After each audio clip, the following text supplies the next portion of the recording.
sobriety is a Holy Spirit. I don't mean the holy like a person, but it is a Holy Spirit. So the idea of being a sober spirit is that your spirit is set apart. Okay? It is capable of assessing everything from a position of calmness. Right? Sobriety and calmness go together.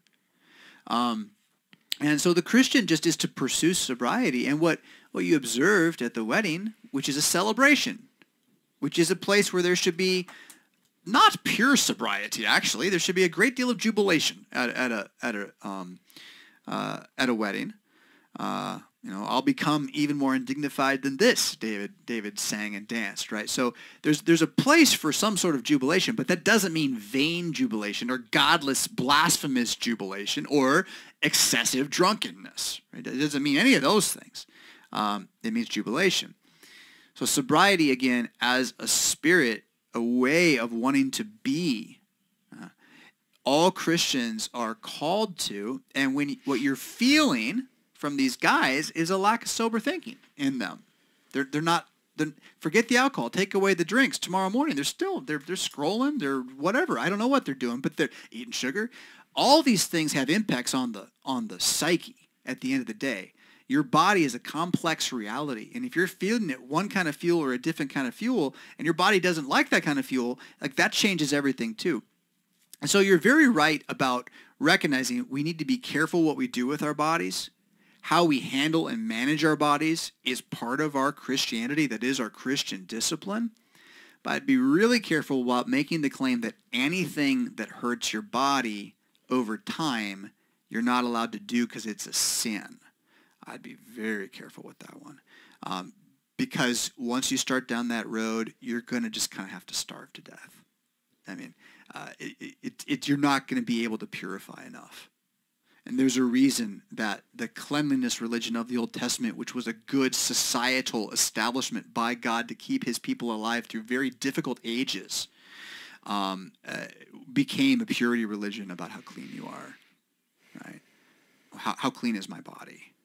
And Christians, we really don't want to go back there at all, right? And so I'll put it right out there with smoking cigarettes, something which I cannot imagine the good of smoking cigarettes personally, having done it.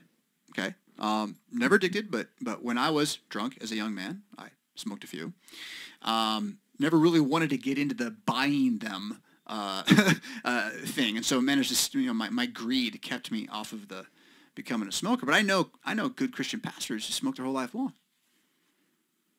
Mm-hmm. And so just because I can't conceive of what good they get out of it doesn't mean they're not getting good out of it, actually. Now, maybe they die of lung cancer. Maybe cancer is caused by sugar. There's so much information out there you can find now. If you're going to try to purify your life so you don't die, as part of your Christian religion, you're going to just defeat your spirit in horrible ways. And so I want to preserve your youthful integrity from overreaching in zeal. And so it's not about whether they drink or even how much they drink. It has a lot more to do with what they say. So, take this one from Jesus and apply it to alcohol too. It is not what goes into a man that makes him unclean. What's interesting is when you put alcohol into a man, other things come out of that man that he might not have let out if he hadn't had the alcohol. It's almost like it is truth serum. Not exactly, but a little bit.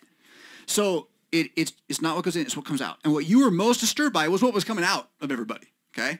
And so just don't blame the alcohol. I'm not saying that the Lutheran approach to alcohol is a healthy one in America. I don't think that it is. Neither do I want to cut it off entirely. I think that there is alcohol is a God-given thing. The wine is in the supper for a reason. And there is no reason why Christians cannot discern how to use alcohol the same way they would discern how to use sugar. And again, look at which one really is taking over households. Mm-hmm.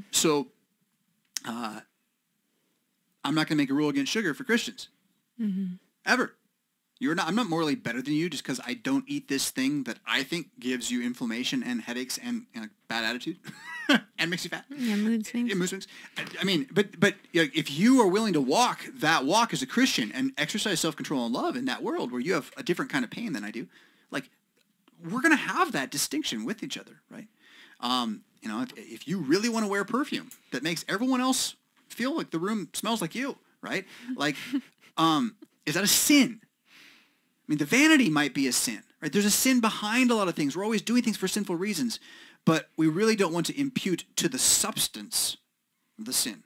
And even for alcohol, a far better definition of drunkenness is an adoption of vain conversation as reality, right? So the drunk has, if you watch a truly drunk person, they are living in pure vanity. They've been stripped down to nothing but their basest emotions.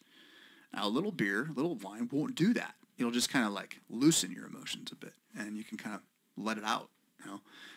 That's great for laughter. It's great for crying together, or laughing and crying together. I mean, that's what jubilation is for. Weddings, So that's why you serve alcohol at a wedding, historically, to the ancients. That's why the feast that we have at the supper is like a foretaste of the wedding feast to come, right? All that stuff. So you just really overreach.